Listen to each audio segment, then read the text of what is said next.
Welcome back to Building Character, where we figure out how to play as your favorite fictional characters in Dungeons & Dragons. Join the Patreon to vote in the DreamWorks poll, and like and subscribe for more candy next time you play. Maybe. Today we're building Vanellope Von Schweetz, the secret princess of the Candy Rush universe, but she actually doesn't know that because the king messed with the laws of reality, even though he's actually a fake king who snuck into the reality after he collapsed his own because he couldn't stop breaking into other realities. It makes a lot more sense when you realize that this is all technically connected to Kingdom Hearts.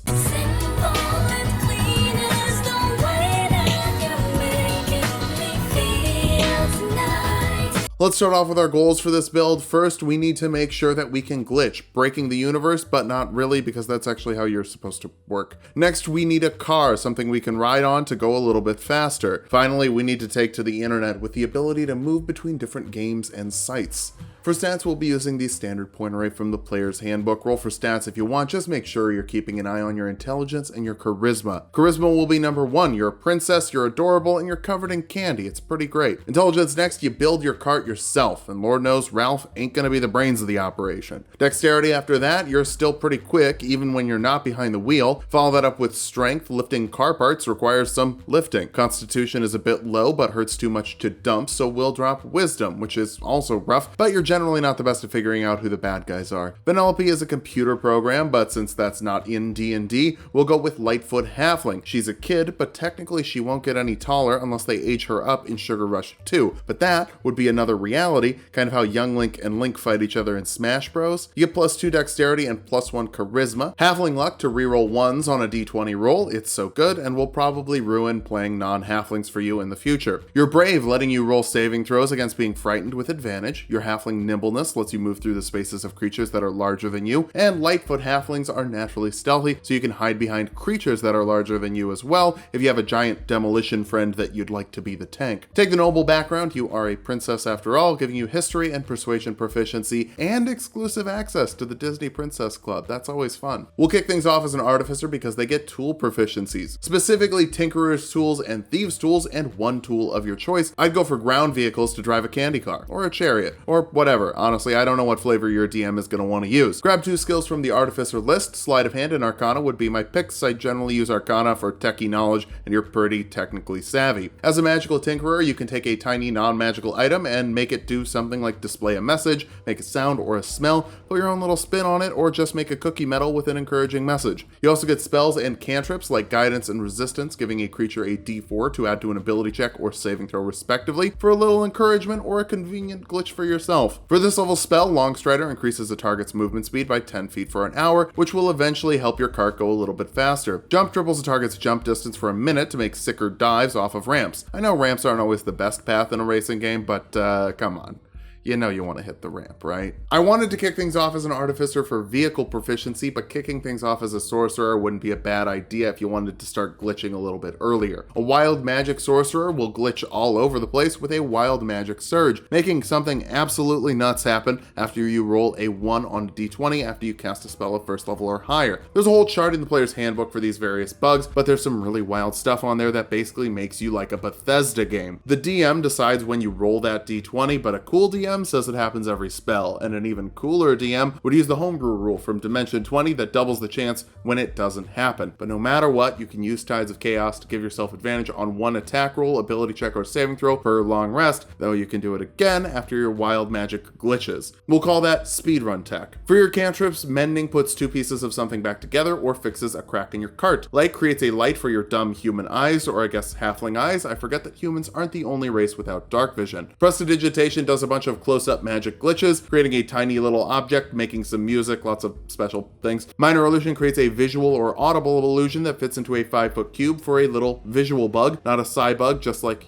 clipping or something. For this level spell, you gotta be hard to hit, so Mage Armor will make your AC 13 plus your Dexterity modifier when you're not wearing armor, and Shield will add 5 to your AC as a reaction when someone is trying to hit you. Though nobody should be trying to hit you, you're a child, what's wrong with them? Since you're multi-classing spellcasters, check page 165 of the player's handbook to figure out how many spells spells you have at any given level. Second level sorcerers get a font of magic with sorcery points you can use to recover spell slots, letting you press the reset button on the game. For this level spell, Featherfall reduces the falling damage for up to 5 falling creatures as a reaction. If Sugar Rush is the equivalent of Mario Kart, that would imply there's another Vanellope platformer game. Maybe that should be another person if it's in another game. I don't want to get existential. Third level sorcerers get meta magic, letting you augment your spells with sorcery points. Extended spell doubles a spell's duration, which will work very well with some later stuff, and distant spell will double a spell's range, which will get really busted later, at least in terms of racing ability. D&D needs more racing contests, by the way. For this level spell, Misty Step lets you teleport 30 feet as a bonus action for the first of many teleportation options that we're going to get.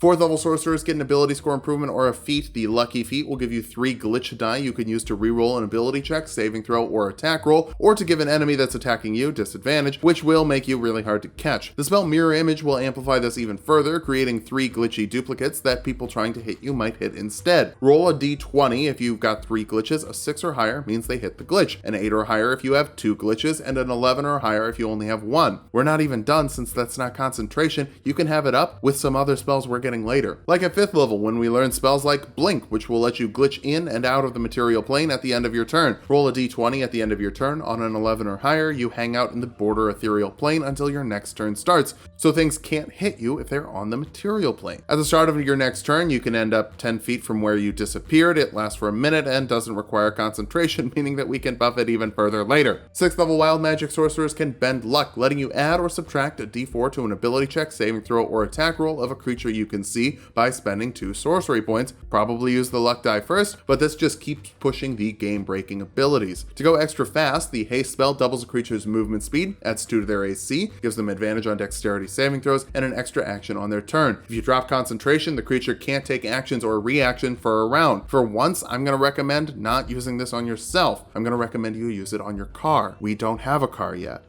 Let's go get a car. Second level artificers don't get cars, but they do get infusions, like Mind Sharpener from the Armorer Unearthed Arcana, that lets you succeed on a concentration check you'd fail as a reaction to make sure that your haste stays up. Sending Stones works for a little fantasy cell phone that works on the same plane. Vanellope gets one of these in Wreck-It Ralph Breaks the Internet. Enhanced Armor gives a set of armor or a shield a +1 to its AC, and Enhanced Weapon adds 1 to the attack and damage rolls of a weapon. If we extend the lore to Disney Infinity, you can use weapons. Sometimes we gotta stretch stuff. Third level artificers can choose a specialty. Battlesmiths are battle ready, letting you use your intelligence modifier for attack and damage rolls with magical weapons, but that's not a car. A steel defender is also not technically a car. It's a medium construct that you build to look like a creature with 4 legs or 2. Call the legs tires, and that's a car. It's got a whole creature page in the Eberron book, but basically it goes after you in initiative and will only dodge as its action unless you command it with a bonus action. It's got 40 base movement speed. If you cast Longstrider, that's 50. With haste, that's 100. Use your bonus action to command it to dash, that's 200. Use the extra haste action to dash again, that's 300 feet in a single round, while you still have your action to do other stuff. You also get exclusive spells from the Battlesmith like Heroism, which makes a creature immune to frightening and gives them temporary HP equal to your intelligence modifier at the start of their turns for a little heroic medal that definitely doesn't make me cry every time I see it. Fourth level artificers get an ability score improvement or a feat. The mounted combatant feat will make you even better at driving, giving you advantage on saves against falling off of your mount. You can take hits instead of your mount,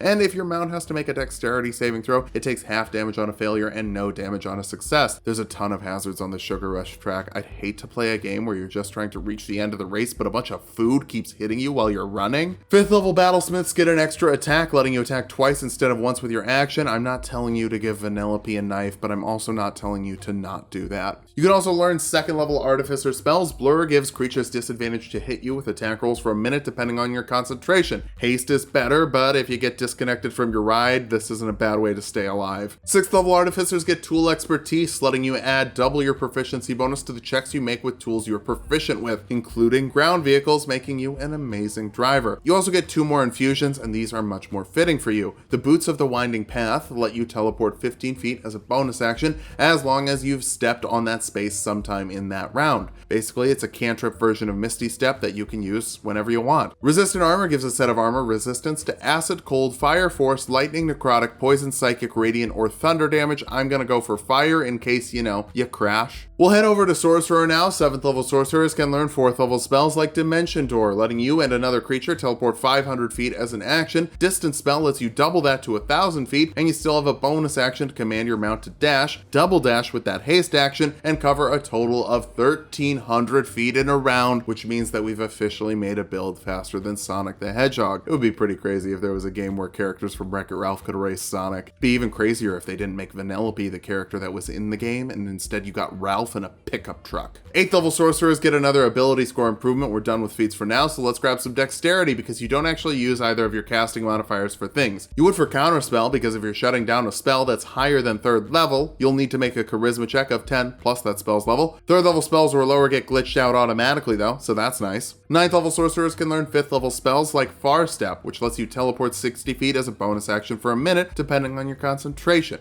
You can't bring your car with you for this one, so save this for when someone wrecks your car and you still need to get away. 10th level sorcerers learn another meta magic option. Quicken Spell lets you cast a spell that normally takes an action as a bonus action instead, helping you get all of your buffs going a little bit faster. For this level spell, Spider Climb lets a creature move up walls and on ceilings if you need to literally drive someone up a wall. 11th level sorcerers can learn 6th level spells. Scatter lets you teleport up to 5 creatures within 30 feet of you to another location within 120 feet of you. If they don't want to glitch, they can make a wisdom saving throw, but you could also just use this to bring Ralph, Calhoun, Nokomis, and Harriet with you. That one is a pretty deep cut. Let me know in the comments if you get it. 12th level sorcerers get an ability score improvement. I really do think dexterity is the best investment to avoid being hit. You're not really rolling in the hit points. 13th level sorcerers can learn 7th level spells. Plane Shift brings you and up to 8 buddies to another plane of your choice, or sends a creature to another plane after you hit them with a melee spell attack and they fail a charisma saving throw. I'd use this to get on the internet with your best pal, but you could also use it to clip someone out of your game if they're giving you trouble. Our capstone is the 14th level of Wild Magic Sorcerer for Controlled Chaos, letting you roll twice on the Magic Surge table and pick the option you'd like better for a better handle on your glitch. Now that we've hit level 20, let's figure out how viable this build is. First, you're fast, with a mechanical mount that you can load up with speed boosts and the ability to teleport. She can teleport in a racing game. How is that fair? You're also rough to hit if someone does manage to catch you, with blink, mirror image, and the ability to hide behind your car if you need to while you glitch away. Finally, you can make your whole team mobile with glitches to get the melee fighter into wrecking distance. For weaknesses, you're really squishy. With less than 100 HP, you're basically a small child. Actually, you're literally a small child, so that checks out. You're also low on wisdom, so if someone casts Hold Person, all of that movement gets shut down. Finally, you have quite a few concentration spells, and you can only have one up at a time, so you'll need to pick and choose. But you'll be miles away when you need to change it up. Drive fast, glitch around, and never get hit by anything. Just don't be afraid to pump the brakes if things get out of hand. Metaphorically, literally slam on the gas. You don't want to burn out. Thanks for watching. If you liked the video, subscribe for more. We make 2 videos every week. Join the Patreon to vote for Megamind from Megamind, Jack Frost from Legends of the Guardians, or Poe from Kung Fu Panda. And subscribe to Tulok and Mango for more Tulok fun.